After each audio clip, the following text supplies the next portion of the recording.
G'day, Trev here again. Saw we're going to use now is the ryoba. You may notice with this that it has two blades. One is for ripping, one is for cross-cutting. Great saw for finer work.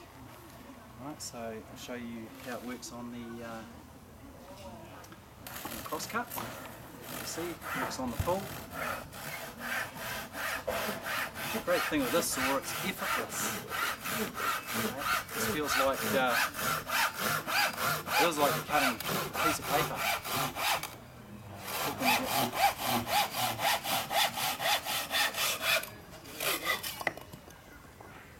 Okay.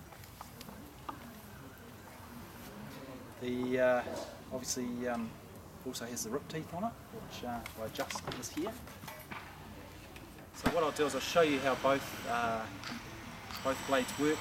If we needed to notch the timber, it's just a case of obviously using the like so, okay, and then change around to the rip teeth. We need to go back in the other direction. I tend to find this works better more in an upright position.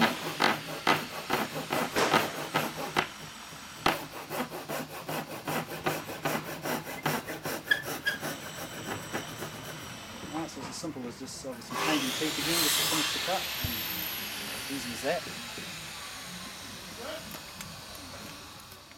Okay, looking up at the end of this barge, you can see that it's been cut with the ryoba saw. We used it instead of a compound miter saw, which you'd normally do, so we were able to actually fit the barge and then plumb a line down and just cut it with the ryoba, and basically looks like a machine cut.